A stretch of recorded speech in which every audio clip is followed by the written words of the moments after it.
Skraby Show starts now on 97.3 The Fan. Hello and welcome into the Skraby Show for March 2nd, 2026. Yes, that did surprise me. I knew it was March, but this year is already flying by. I cannot believe we're just, 3 weeks away from opening day? A little bit more than 3 weeks away, maybe a month away from opening day. I'm not very good at math, but opening day is during this month, and I am looking forward to it. Thanks for joining me here on the Skraby Show. If you want to watch, you can just go to YouTube, search 97.3 The Fan. Also search at the Skraby Show. You could watch on X as well, 97.3 The Fan SD, or at Matt Skraby, and then Facebook 97.3 The Fan as well. So we're going to talk about, believe it or not, I did not give all of my opinions on things after doing the 4 hours, and 2 with Sam, and then 2 with Tony, and then Chris stopped by. But we're going to talk about the World Baseball Classic because we have mentioned it in the past, like the World Baseball Classic. If you have a good World Baseball Classic at the plate, does that mean it's going to carry over to regular season? So I went through the Padres players that were on or that were playing in the World Baseball Classic in 2023, and then I let you know what happened, or then I looked for the first 50 games, what they did. And I think we're going to have a little bit of an indication whether or not it means anything. So we'll get into that. Also, we're going to get into something that Samad Taylor said. He said something about the Padres organization that I think is pretty awesome, actually. And it tells you how the competition is within the organization and within these guys. And there's a lot of good stuff going on there in the competition. Also, at the end of the show, we are the Skraby Show, mainly me. I like to talk about this Kalshi stuff. I like to talk about this poly market stuff, but there's just been news story after news story after news story with it, and I will bring it up. And this is not me trashing Kalshi or poly market. I had someone ask me over the weekend, why do you hate it so much? Well, I do hate it because I think it's stealing people's money. But if you want to do it, that's fine. Go for it. Just be careful about it. They did some over the weekend. There were some funny things that happened on these future prediction markets, and we'll talk about that as well. But first, I'm going to start with something that happened over the weekend. So I went and I met my new nephew. His name is Clark. I met my nephew. And he's like maybe less than a week old, so he's small and he was sleeping the entire time. But obviously that's what babies do. So I got to hang out, held him for a little bit. I don't really know what to do with a baby after you kind of hold it for 10 minutes or so. He was just sleeping. It's a weird thing because technically that baby has my blood running through him somewhat. I don't know. Does that work? Yeah, that does work. Anyway, I'm going down a weird direction and I didn't mean to. Having fun, hanging out with the kid, hanging out with my niece. She was all about it as well, being a good big sister. But then I realized what baby brain can do to someone. So I know the mom has baby brain, but my brother may have had a little bit of baby brain as well, because we were talking about Dubai, and we were actually talking about what happened over the weekend, and the airport, was damaged. And so we were talking about that. And then I said to my mom, who was there, I said, "Hey, Mom, did Grandpa ever go to Dubai? I thought he went to Dubai." And my mom says, "Yeah, he went to Dubai, years ago and everything. And my grandpa passed away a couple years ago, so he's not with us.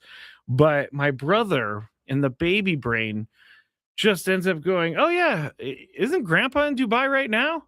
And we all look at him. We're like, "What? Did you really just say?" He's like, "Yeah, Grandpa's in Dubai right now." And we're like, you do know that Grandpa is no longer with us, and he passed away a few years ago." And then my brother looks up and he's like, "Huh, yeah, you're right. He's not there. He's not with us anymore. He's not in Dubai. So baby brain is real, everyone. If you have a baby brain story, tell me on the chat. I would love to read some of those stories because it was really funny. It was really funny at the time. I feel like a couple of my jokes that I've told today have fallen flat because I'm by myself, but it's something that I'm looking forward to. I could totally imagine being a zombie after you have a newborn and you're just kind of walking on fumes.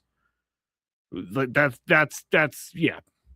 I can't imagine that. I'm 40 years old. If I ever do have kids, obviously I'm gonna have to be in my 40s or later to have kids. And I am kind of scared about how tired I would be if I had a kid at this age.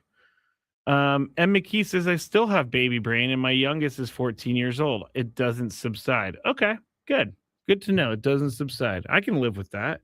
I can live with a little bit of knowing baby brain is never going to go away. Anyway, it was nice to meet my nephew. Now we have 3 nieces and 2 nephews. So we got 5 grandchildren for my parents. But and it's weird when your sibling has a kid. It's just strange to me. I don't know why it's so strange, but it is. All right, let me get out of that conversation because I'm going in circles, and let's go into the World Baseball Classic. Now, in 2023, the Padres had 5 hitters play in the World Baseball Classic. They really had 4 because Nelson Cruz was part of it, but he didn't really play. He was a dual role. He was a general manager and a DH for it. But Juan Soto was on the Padres, and in 2023, he may have been the best player on the Dominican team. He had a 400 average of 1500 OPS, hit 2 home runs, 3 doubles. So he had a great World Baseball Classic. Now, how did it translate to the regular season? And that's what I'm looking for here. In the first 50 games for Juan Soto in 2023 after the World Baseball Classic, he hit 262, 9 homers, 22 RBIs. And I would say that he did not keep up the pace from the World Baseball Classic. Now, Juan Soto's year was very strange. Like, I feel like Juan Soto's time with the Padres, like, it's kind of just like it never happened almost because he didn't really. Yes, I'm not going to say he wasn't a good player for the Padres because he absolutely was a good player for the Padres, but he just wasn't what they needed. So coming off of a 400 average, 2 home runs, 3 doubles in the World Baseball Classic, I was expecting him to have a fantastic start to the year. 262 isn't terrible, but Juan Soto needs to drive in more than 22 RBIs in 50 games. Now, some of that could be because, Juan Soto or the team was struggling itself, but that did not pay off for the Padres. Now, Manny Machado also played for the Dominican Republic in the 2023 World Baseball Classic. He actually hit 235, his batting average, but he did hit 2 home runs in the tournament, but he did not have a great start to the season. In the first 40 games back, he hit just 231 with 5 homers and 19 RBIs. So we are 0 for 2 on World Baseball Classic Padres players trying to recapture what they did in the World Baseball Classic in the regular season. Not happening. Ha-Seong Kim played for South Korea. Now, he had a 188 average, 750 slugging. All 3 of his hits in the tournament were actually home runs. He had 6 RBIs in just 4 games. So 6 RBIs is pretty good. Obviously, 3 home runs is obviously pretty good. What did he do with the Padres through his first 50 games? He was 235 batting average with 5 home runs. So that, I guess it was better than what he did in the World Baseball Classic, but with Ha-Seong Kim, we weren't having a guy coming off of a hot World Baseball Classic. But if you do remember in 2023, Ha-Seong Kim had one of the best, June or July? One of the best summer months of the team that year. So he did heat up eventually, but he didn't really do much in the beginning of the year. Xander Bogaerts played for the Netherlands. He had a home run, a double, 2 runs scored. He was actually batting over 300 in April. So for a guy who had a so-so World Baseball Classic, he came out blazing hot and he hit 300 in April, or over 300 in April, but he did have that wrist injury in May that took his swing away for a little bit, and after 50 games to start the season, he was hitting 262, had 6 home runs and 19 RBIs. So not great. So when I went into this, I was like, I think that if you have a good World Baseball Classic, you're probably going to have a good start to your regular season. But what I did prove to myself is that is not the case. Now, these are just Padres, so I'm sure there's some guys across baseball that had a good World Baseball Classic, but they also had a good start to the regular season. I don't know. It seems like the lineup wasn't able to hit with the Padres because everyone struggled, but I'm hoping this year's World Baseball Classic is a little bit different. I hope that the guys come back ready to hit because there is no way they can start slow this coming season. Now, they didn't start slow last year, and they needed every one of those wins that they piled up at the beginning of the year, at the end of the year. So I'm hoping that whatever happens to the World Baseball Classic, these guys come back and they just get right to business, because 2023 was not a fun year. And I think everybody can agree with me on that one, that 2023 was a rough year for Padres fans. All right. When we get back, I want to tell you what Samad Taylor told Kevin Acee about the competition within the camp. Also, Jose Miranda was interviewed, or at least asked some questions by Kevin Acee. So we'll talk about those two guys when we get back. You're listening to The Skraby Show. I am Matt Skraby. Thanks for listening on 97.3 The Fan. When women rise,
My phone knows me a little too well because I was thinking about something, or maybe it heard me talking about Jerry Jones.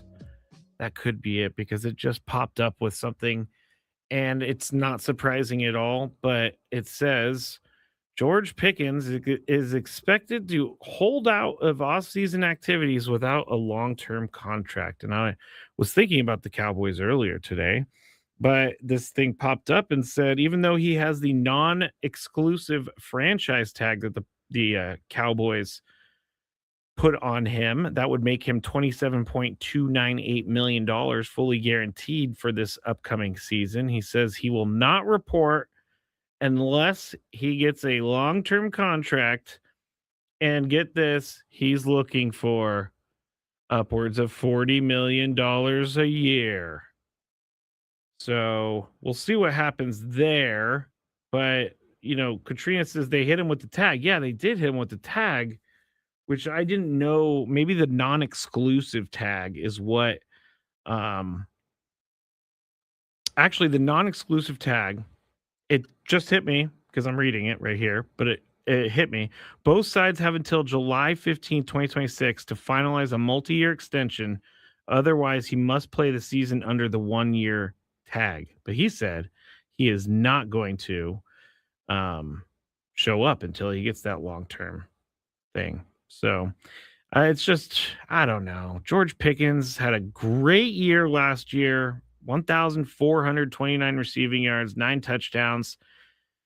But there is just something about George Pickens that I am not sure about. I'm not sure if he's just going to be happy for today and then be angry tomorrow, but it seems like George Pickens does have some interesting interpersonal relationships with people. I don't know that I would want to give him $40 million a year. I really don't know that I could do that because you never know what kind of, and I hate to say it this way, but it's true. You just don't know what kind of mindset the guy's in. And you don't want to pay a guy $40 million and then have him get suspended for getting into a fight in the game or fighting his own teammates or things like that. He seemed to be doing okay in Dallas last year. So maybe that's a locker room that will accept him and love him. But I don't know. Giving him $40 million plus per year is a little bit scary if I am the Cowboys. If you are wondering, by the way, this is Matt Skraby Show, 97.3 The Fan. If you were wondering what happened today in the Padres game, you didn't miss much. The A's won 7-2. Michael King made his second start of spring training, did not have a good day. He went 2 1/3. He gave up 4 runs. He struck out 3. And he also gave up a home run. So not a great day for Michael King. He takes the loss, which doesn't really matter because it's spring training. But there are some other good performances today. You have Logan Gillespie went 2 2/3, didn't give up a hit, didn't walk anyone, struck out 3. You also have Jagger Haynes, an inning, only gave up a hit. That's about it. And then you got Jackson Wolf. He finished out the game for the Padres inning. He walked 1, but he also struck out 1. So Jackson Wolf was he started for the Padres a few years ago, and then he got traded. But I remember him making his debut for the Padres. He's back with the Padres after I think he went to the Pirates. I'm not 1,000% sure about that, but he came to the team. I think it was last season. Yes, last season. Sorry. My brain is it's been a long day, but we're going to get through this, everyone. Yeah, it's just not, I know you can't really take anything from a spring training game, but the bats weren't there today. And keep in mind, a lot of the guys are gone for the World Baseball Classic. So that's why you have this kind of lineup. Jake Cronenworth led off today. Nick Castellanos, we talked about it a couple times, the foul ball down the left field line that was actually fair, but the umpire called it foul, and so he got that taken away from him, and then he weakly grounded out. He made some plays at first base as well, so we're seeing him at first base more and more. I think we're going to see him at some point during the season play first base. Now there was an interesting moment. he went to his right to get a soft grounder, and then you had the pitcher and the second baseman both running for the bag. And then Nick Castellanos looked around and thought, okay, I'm going to run for the bag. So he ran for the bag. He slid into the bag and he got the out. But there's going to need to be a little conversation about that. Something has to happen there. Something has to happen. KG says, I think King is just still testing the ABS system and seeing what will work for him in the regular season. What do you mean? A strike is a strike. I don't know if King's going to challenge. I saw a video on John Boy the other day breaking down a pitcher challenging in spring training, and the pitcher thought it was close, and the catcher was like, no, don't challenge it. The guy challenged it, and then it showed it was like 2 inches off. So maybe pitchers should just, I think that's going to be a universal thing. Pitchers are not going to challenge. And I can't wait until like Max Scherzer challenges and he thinks he got it, and then the machine tells him he didn't. Loses mind. All right. I was going to tell you about what Samad Taylor said and also Jose Miranda said. Now, Samad Taylor is trying to at least put himself in a spot to be one of the guys called up early if they are in need of a player. And he's doing a pretty good job. But here's what he said about the Padres organization. Quote, when you've got an organization like this, you're not dealing with a rebuild. You have your stamped guys, and I feel like every day you're fighting for a spot. You're fighting for your job every day. You're fighting for your life every day. Now, I think he a little bit dramatic at the end, but for him, that is his life. I mean, dramatic for us, I should say, because he is fighting for a job. And that is his livelihood. So I understand why he thinks about it that way. But the reason I wanted to read this was because he's telling us that this organization is not happy with anything less than acting and believing that they can go deep in the postseason, possibly win a World Series. So this is the type of clubhouse that you need during a spring training, and these guys are seeing a lot of the players, the established players, will see some of these guys playing in spring training and just realize how hard they're working. So when they do come up during the year, it's that they're happy for them to come up and help the team and be a benefit. But so that's what Samad Taylor said. He's having a really good spring training. Also, Jose Miranda said, they told me Machado was going to be at the WBC and that there was going to be some playing time. They wanted to see me play, see me hit, see how I was performing. Manny's going to be out for a little bit, and I'm going to have some at-bats and some playing time. Just show them who I am. So, again, I talked to Tony about this, but we were talking about a few months ago. This team needs some filling out. We need some depth. We need some starting pitchers. We need possibly some relieving pitchers. And now we're talking about having too many players, which is always a good thing. Now, all of these players are not going to be the MVP of the team, but they can help here and there. And it's a big difference, I think, when you have a guy who's working their tail off in AAA, who's tasted the major leagues a little bit, and you like a guy like Jose Miranda, he knows what life is like at the major league level. He wants to get back there. He's hitting 412 so far in spring, and yesterday was his last game played. He went 1 for 3 with a double. But Jose Miranda is someone I think is going to be heavily involved with this team this year, at least in the beginning. I think that they're going to at least see what he could do, especially since he's had a strong start to spring. In the month of February, he had 7 games. He hit 429. He was 6 for 14. He had 6 RBIs. So I think Jose Miranda is someone you're going to have to pay attention to as well. Now, I don't know where else he could play, but third base is his position. Obviously, third base for the Padres is kind of locked up right now. So you don't really have to, you don't have an option there unless you're going to get Manny off of his feet one day. You need someone like Jose Miranda. Also, you could have him come off the bench and pinch hit. You want options. And you want options. And I read Craig Stammen saying this. He said you want a pinch hitter to come off the bench and scare a pitcher. And that is what the Padres are trying to do. Now, these guys in a vacuum aren't Barry Bonds or Babe Ruth or anything, but they are situational guys. And last year we learned the Padres definitely need some situational guys. And so AJ Preller went out and got it and put, Andujar as a lefty killer.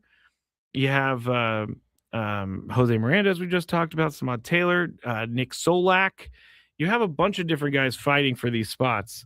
And I don't know what particular order they're in, but I would have to think that Jose Miranda is near the top of the list. Now, we've talked about it. Bryce Johnson has that last roster spot, and he probably deserves another shot after last year, but nothing is guaranteed. And so he's going to have to play well as well in spring training to make the team. But there is a ton of competition, and I love it. I absolutely love it. Death by Palm Tree makes a very fair point. To be fair, you thought Oscar Gonzalez was going to be a big part of the team last year. I actually thought Oscar Gonzalez was going to be like a diamond in the rough type of guy. He was not. Like these guys, when I say Jose Miranda is going to be heavily involved this year, I think he's going to be heavily involved as in he's going to be called up. We're going to be seeing at the major league level. I'm not going to go as far as to say that he's going to change the entire fortunes of the team, but good point, Death by Palm Tree. Good point. Very astute of you. All right, when we get back, we're going to talk about some of the prediction markets, but there was an Athletic article put out, and it was a survey of fans around baseball, and it was, is MLB headed in the right direction? So I'll go through some of the results of that. I think it's very telling. And then we have the Daily Gripe to end the show here on 97.3 The Fan. Ben and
Final segment of the Skraby Show for tonight. We'll have a couple more than a couple more. We'll have Monday. Today is Monday, Tuesday, Wednesday, Thursday with the Skraby Show. So you're covered. And we have some play-by-play coming up later in the week that we'll fill you in on as we get closer. But the Athletic put out a survey of different questions as to whether or not they think the game is in the right going in the right direction. And I felt like this was actually something that we could go off of because there was about, I would say, 14,000 respondents to most of these things. So pretty good sample size, maybe not like crazy big, but enough to really kind of get a feeling of that sample. But the first question, which of the following best describes your feelings about the current overall state of Major League Baseball? The choices are enthusiastic, hopeful, indifferent, disappointed, upset. And the winner was hopeful. Enthusiastic at 21%, hopeful at 46%, indifferent 11%, disappointed 18%, and upset 4%. So I'm a little surprised that the upset number is a little bit higher, but I guess I could buy into hopeful being the overall feeling of this group because I think everybody's hopeful before the season starts. Even if you're not a Dodgers fan, I think everybody's hopeful. So that one, not too surprising at all. How would you rate the job Rob Manfred has done as MLB commissioner? 5 being excellent, 1 being poor. 12% said 1. 24% said 2. 42% said 3. 20% said 4. And only 2% said 5, meaning excellent. I don't know how they would be able to determine excellence from Rob Manfred, but I think this is hilarious because 3 is the winner, which is middle of the road, which means you don't really hate him, but you don't really love him. And I think this is exactly who Rob Manfred is. You don't really have an opinion on him either way. Even if you do, even if he says something that you disagree with, you kind of move on. And it's just like, whatever. It's just Rob Manfred. Who cares? So Rob Manfred, this is like the most telling thing ever. That most 14,356 people, most of them think that he's just whatever, which is what I feel. Here's one that's going to apply to us. The Dodgers are back-to-back champs. Are they good or bad for baseball? Now, good has 32%, bad has 52%, and then no opinion has 16%. Now, I think this is important, not because it's a Dodgers question, but because this is a representative feeling amongst fans in baseball, and you cannot alienate your fans. And when your fans think that one team being able to financially set themselves up like the Dodgers have been doing and just signing all the best players, they're thinking it's bad for baseball. So I do think that when baseball is looking at this, yes, the Dodgers are following the rules. No other teams are really doing it. But at the same time, you got to listen to your fan base. You have to listen to your fan base. And baseball fans want free agents to go elsewhere.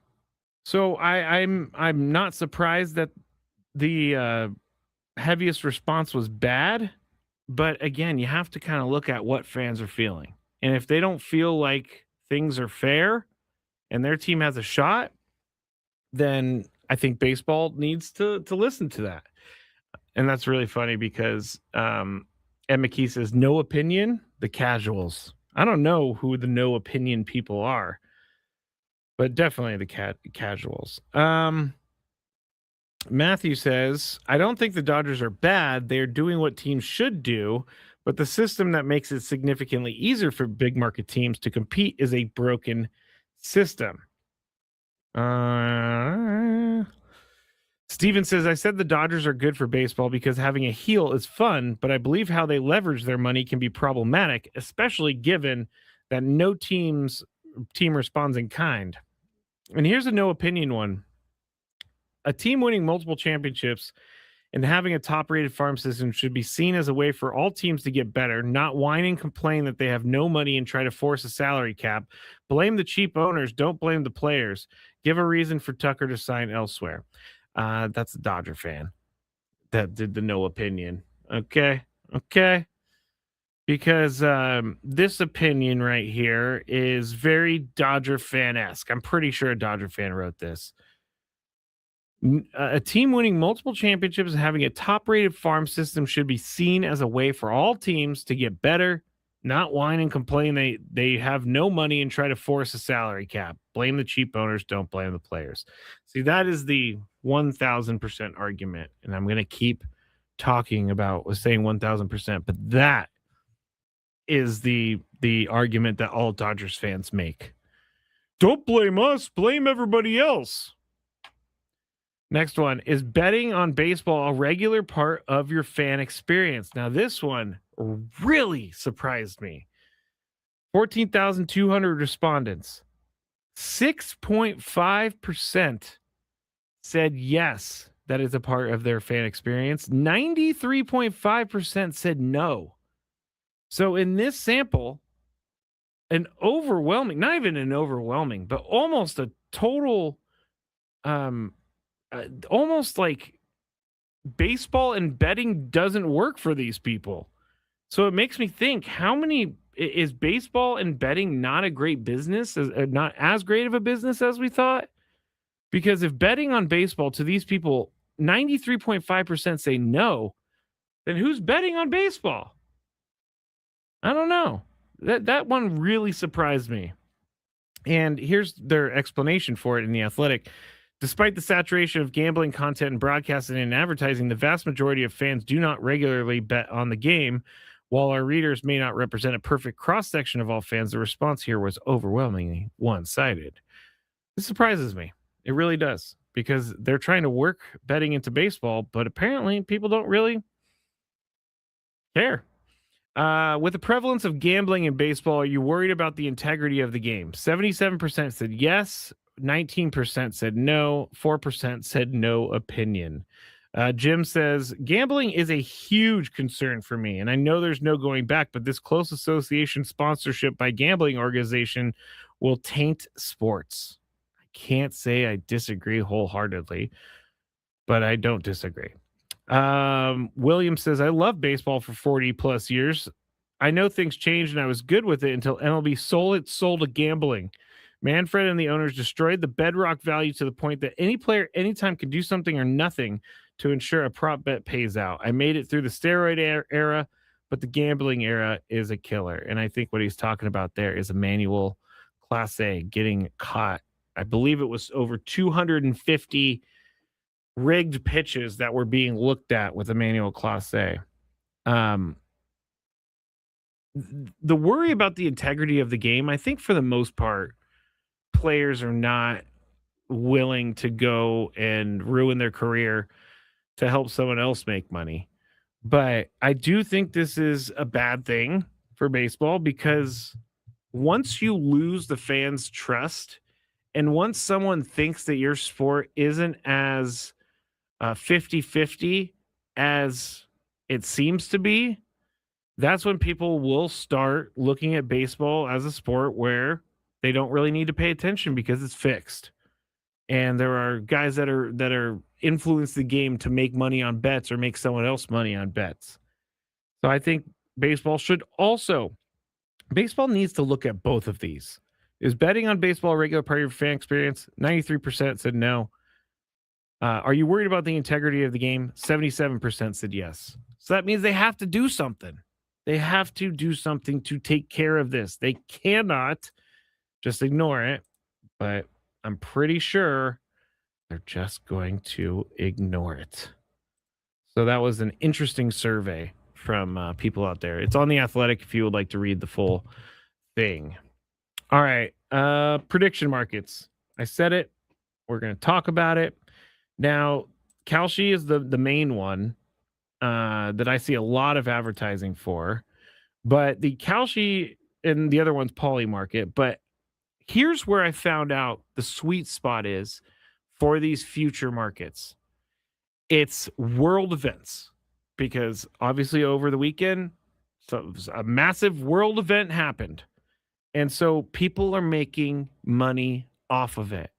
And this is where I think these future markets are going to get people into big trouble, because like on Poly Market over the weekend, they suspect insiders made over $1.2 million on Poly Market ahead of the U.S. strike in Iran.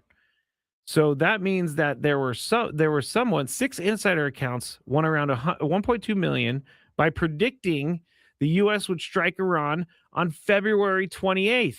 So they even got the exact date correct when it was going to happen. And I'm trying to understand, like, some of this is very confusing with blockchains and blockchain analyzers and things like that. But they're thinking that these people who bet, most of the wallets, they call it wallets, the balance, funded 24 hours before the actual bet was won, or the market was won. They specifically bet for February 28th, and they bought yes hours before the strike. So it sounds like someone knew what was going on and took advantage of it. So this is where I think they're going to get in big trouble, because they cannot keep allowing this to happen. Number one, there's going to be insider trading all over the place.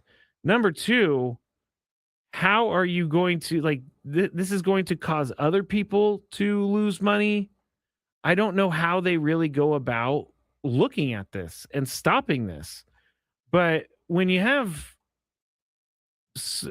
allegedly, to me, if you have people in the know, it's very easy for you to win money.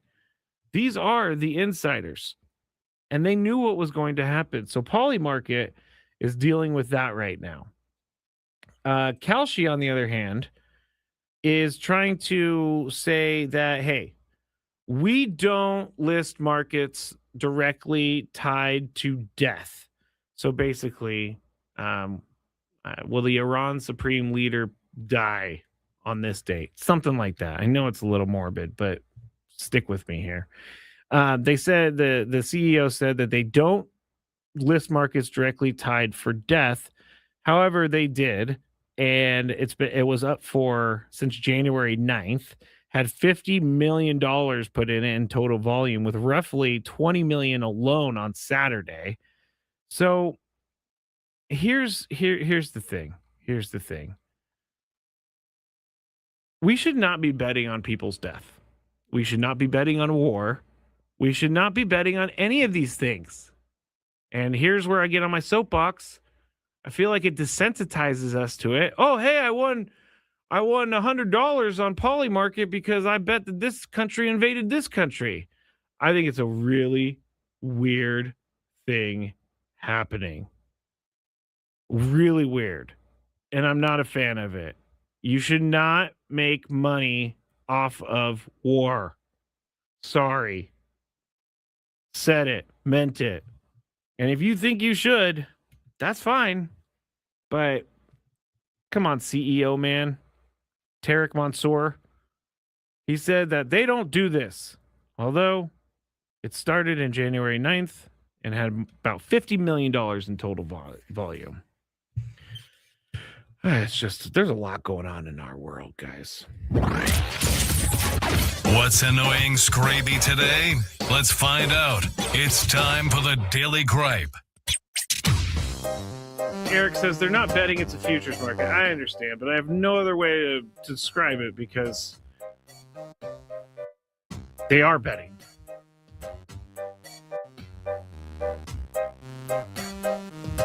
I'm looking at some of the comments, and I'll just move forward because they're right, but at the same time, this is not a politics show, but I did want to bring those up because we do keep looking at these things. All right, Daily Gripe is when, like, your phone forces a contact on you.